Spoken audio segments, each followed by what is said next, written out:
اعوذ باللہ من الشیطان الرجیم بسم اللہ الرحمن الرحیم سبحانک لا علم لنا الا ما علمتنا انک انت العلیم الحکیم۔ نزول قرآن کی حکمتیں۔ قرآن کریم میں تدبر کرنے والے کے لیے یہ لازمی ہے کہ وہ حکمت نزول القرآن پہچان لے کہ قرآن کریم کو اللہ تعالیٰ نے کس مقصد کے لیے نازل کیا ہے۔ اللہ تعالیٰ کے ذات حکیم ہے اور حکیم کا کوئی فعل حکمت سے خالی نہیں ہوتا ہے۔ قرآن کریم کا نزول بھی اللہ کا فعل ہے، اس میں بہت ساری حکمتیں ہیں۔ ہم وہ حکمتیں بیان کریں گے جو قرآن کریم میں اللہ تبارک و تعالیٰ نے خود بیان فرمائی ہے، اور ان حکمتوں کی شروع میں لام جو تعلیل کے لیے آتا ہے اس کو استعمال کیا ہے۔ نزول قرآن کی سب سے پہلی حکمت کہ قرآن کریم کو ہدایت کے لیے نازل کیا گیا ہے۔ یہ کتاب ہدایت ہے، عمومی ہدایت کے لیے اور خصوصی ہدایت کے لیے۔ سورۃ بقرہ آیت نمبر 1 میں اس مقصد کو ذکر کیا گیا ہے، الف لام میم ذالک الکتاب لا ریب فیہ ھدی للمتقین۔ اور سورۃ بقرہ آیت نمبر 185 کے اندر بھی یہ حکمت ذکر کی گئی ہے، شہر رمضان الذی انزل فیہ القرآن ھدی للناس، ھدی للناس اور ھدی للمتقین۔ ھدی للناس عمومی ہدایت، ھدی للمتقین خصوصی ہدایت اور ہدایت سے فائدہ اٹھانے والے متقین۔ گویا قرآن کریم نے پہلی آیت میں یہ بتا دیا کہ میں کتاب ہدایت ہوں۔ بعض لوگ ایک عجیب سی بات کرتے ہیں، کہتے ہیں کہ قرآن کریم کے اندر بہت کچھ ہے، اس سے غیر مسلموں نے فائدہ اٹھایا، یورپ والوں نے فائدہ اٹھایا، انگریزوں نے فائدہ اٹھایا اور مسلمان پیچھے رہ گئے، اور اس سے مراد ان کی جدید ایجادات اور اکتشافات ہوتی ہیں۔ تو ان کو یہ جاننا چاہیے کہ قرآن کریم کتاب ہدایت ہے، یہ سائنس اور ٹیکنالوجی کی کتاب نہیں ہے۔ اس میں کوئی شک نہیں ہے کہ سائنس قرآن کریم سے آگے نہیں بڑھ سکتا ہے، اور اکتشافات و ایجادات اور زمین و آسمان اور اس کی بیچ کا خلا اور کائنات کی تسخیر کا دروازہ قرآن کریم نے کھولا ہے، اور کائنات کو استعمال کرنے کا دروازہ قرآن کریم نے کھولا ہے، اور انسانوں کو دعوت دی ہے کہ وہ اللہ کے اس کائنات کو استعمال کرے۔ وَسَخَّرَ لَكُم مَّا فِي السَّمَاوَاتِ وَمَا فِي الْأَرْضِ سخر لكم الليل والنهار سخر لكم الشمس والقمر دائبين وسخر لكم الشمس والقمر والنجوم مسخرات بأمره۔ لیکن اس مقصد کے لیے اللہ تعالیٰ نے نازل نہیں کیا۔ اگر یہی مقصد ہوتا تو اللہ کے رسول صلی اللہ علیہ وسلم نے ایسی کوئی چیز نہیں بنائی، صحابہ اکرام نے ایسی کوئی چیز نہیں بنائی، تو اس کا کیا مطلب کہ انہوں نے قرآن کو نہیں سمجھا؟ حالانکہ سب سے پہلے قرآن کریم کو سمجھنے والے ذات اللہ کے رسول صلی اللہ علیہ وسلم ہے، اور پھر آپ کے صحابہ اکرام ہیں۔ ایجادات تو نزول قرآن سے پہلے بھی انسان کر رہے تھے، اس کا تعلق انسان ہونے کے ساتھ ہے، اور وہ ایک فطری چیز ہے، انسان کی فطرت پر اللہ نے اس کو چھوڑ دیا ہے کہ خواہ کافر ہو یا مسلمان ہو، وہ عقل استعمال کرے گا، غور و فکر کرے گا تو وہ اللہ کے اس کائنات کو استعمال کر سکتا ہے۔ بلکہ انسان جتنی چیزیں بناتا ہے یہ جانوروں کے اندر بھی ہے، جانور بھی بناتے ہیں، جانور بھی اپنا گھر بناتا ہے، اپنا دفاع کا نظام ہے اس کا، یہ ایک فطری چیزیں ہیں، اس کا تعلق قرآن کریم کے ساتھ نہیں ہے۔ ہاں، قرآن کریم میں ہر چیز کا اشارہ مل جاتا ہے، قرآن کریم میں تمام علوم کی اصول ہے اور اس کے قواعد ہے، اور قرآن کریم سے آپ جو علم بھی لینا چاہے، جس علم کے بارے میں آپ اس سے رہنمائی لینا چاہے، قرآن کریم وہ رہنمائی کرتا ہے.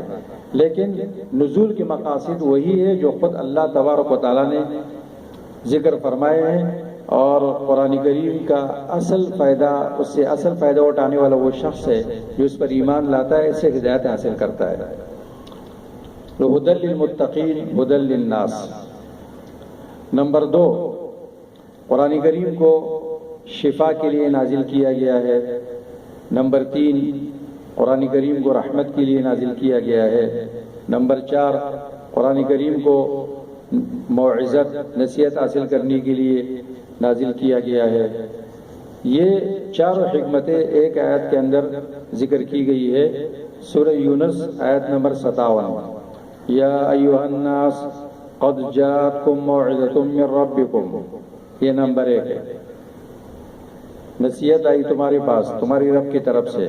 وشفاء لما فی الصدور، قرآن کریم شفا ہے روحانی اور جسمانی امراض کے لیے. وہدن، اور یہ ہدایت ہے. ورحمۃ للمؤمنین، اس میں رحمت ایمان والوں کے لیے.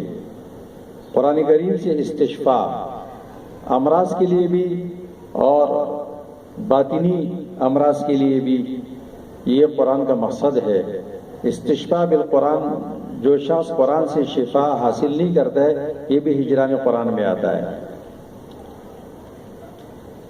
نمبر 5، قرآن کریم کو انذار کے لیے، عذاب سے ڈرانے کے لیے نازل کیا گیا ہے. اور نمبر 6، قرآن کریم کو بشارت کے لیے، خوشخبری کے لیے نازل کیا گیا ہے. لِلْإِنذَارِ الْمُنْكِرِينَ وَلِتَبْشِيرِ الْمُؤْمِنِينَ. یہ دونوں حکمتیں سورۃ کہف آیت نمبر 2 کے اندر بیان کی گئی ہے. اللہ فرماتے ہیں الحمدللہ الذی انزل علی عبدہ الکتاب ولم یجعل له عوجا قیما. انزل علی عبدہ الکتاب، بندے پر کتاب نازل کی. کس لیے نازل کی؟ لینذر بأسا شدید، لام تعلیل کے لیے. وَيُبَشِّرَ الْمُؤْمِنِينَ الَّذِينَ يَعْمَلُونَ الصَّالِحَاتِ أَنَّ لَهُمْ أَجْرًا حَسَنًا.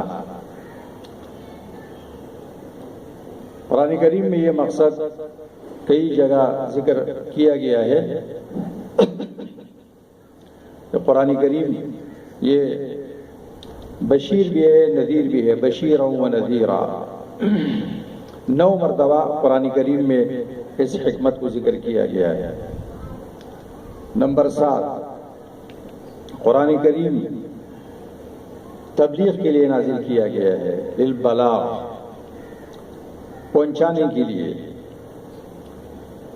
یہ مقصد سورۃ ابراہیم، بلکہ سورۃ ابراہیم کی ابتدا میں ایک حکمت ذکر کی گئی ہے اور ایک آخری آیت میں ذکر کی گئی ہے. سورۃ ابراہیم آیت نمبر 1 میں ذکر کیا گیا ہے کہ قرآن کریم کو ہم نے نازل کیا ہے لِإِخْرَاجِ النَّاسِ مِنَ الظُّلُمَاتِ إِلَى النُّورِ، لوگوں کو اندھیروں سے روشنی کی طرف نکالنے کے لیے. کتاب انزلناہ الیک، الف لام را، کتاب، یہ عظیم کتاب ہے. ھذا کتاب عظیم، تنوین تعظیم کے لیے ہے. یا اللہ نے کس لیے اس کو نازل کیا؟ انزلناہ الیک، یہ عظیم کتاب ہے. فی نفسہ، انزلناہ، ہم نے اس کو نازل کی ہے آپ کی طرف. یہ کمال اضافی ہے، یعنی جتنے ہم بڑے ہیں اتنی ہماری کتاب بڑی ہے. کس لیے نازل کی ہے؟ لتخرجا، انزلناہ الیک لتخرجا، یہ حکمت ہے تاکہ آپ نکالے لوگوں کو من الظلمات الی النور، اندھیروں سے روشنی کی طرف، شرک کے اندھیروں سے توحید کی روشنی کی طرف، بدعت کے اندھیروں سے سنت کی روشنی کی طرف، جہالت کے اندھیروں سے علم کی روشنی کی طرف، گمراہی کے اندھیرے سے ہدایت کی روشنی کی طرف. اور سورۃ ابراہیم کے آخر میں یہ ذکر کیا گیا ہے کہ اس کو بلاغ کے لیے نازل کیا گیا ہے. تبلیغ کے لیے. ھذا بلاغ للناس، یہ قرآن کریم پیغام ہے لوگوں کے لیے، پہنچانے کی چیز ہے. تفسیر جلالین کہتا ہے انزل لتبلیغہم، تبلیغ کے لیے نازل کی گئی ہے. بلاغ للناس ولینذروا بہ، تاکہ لوگ اس کے ذریعے ڈرایا جائے. ولیعلموا انما هو الہ واحد، تاکہ لوگ یہ سمجھ لیں، یہ عقیدہ رکھے کہ الہ ایک ہے. ولیذکر اولو الالباب، اور عقل مند لوگ اس سے نصیحت حاصل کریں. علامہ زرکشی نے لکھا ہے کہ بغداد میں ایک عالم سے کسی نے پوچھا، ایک بہت بڑے عالم سے، کہ لکل کتاب ترجمہ فما ترجمۃ کتاب اللہ، ہر کتاب کا ایک عنوان ہوتا ہے، کتاب اللہ کا عنوان کیا ہے؟ تو اس نے یہ آیت تلاوت کی، ھذا بلاغ للناس. یہ آیت قرآن کریم کا عنوان ہے اور ترجمہ ہے. سورہ احقاف کے آخر میں ہے بلاغ، بلاغ، ھذا بلاغ. تبلیغ قرآن کریم کی ہوگی. اللہ کے رسول کو یہ حکم ہے، یا ایھا الرسول بلغ ما انزل الیک من ربک. تبلیغ کا معنی پہنچانا. آپ کیا پہنچائیں گے وہ متعین ہے. بلغ ما انزل، ما انزل پہنچاؤ. تو یہ حکمت نمبر 7 اور 8 ذکر کیا گیا ہے. نمبر 9، قرآن کریم کو تدبر کے لیے نازل کیا گیا ہے.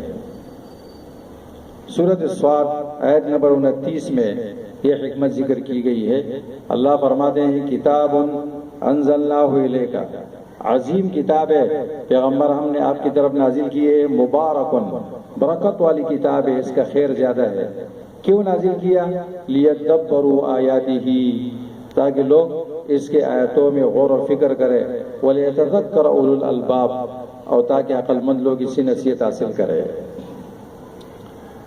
ظاہر بات ہے تدبر کا تعلق معنی کے ساتھ ہے، معنی کے بغیر تدبر نہیں ہو سکتا ہے. اس لیے قرآن کریم کے لفظ کے ساتھ اس کے معنی کا جاننا بھی بہت لازمی ہے. ان لوگوں کو اللہ نے ڈانٹا ہے، ان کی توبیخ کی ہے جو قرآن کریم میں تدبر نہیں کرتے ہیں.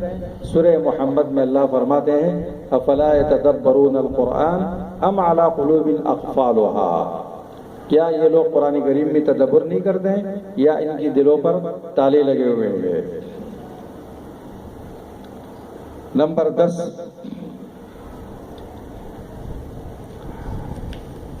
قرآن کریم کو اللہ تعالیٰ نے اختلافی مسائل کے حل کے لیے نازل کیا ہے کہ جن مسائل میں اختلاف ہو قرآن سے اس کا فیصلہ کرو.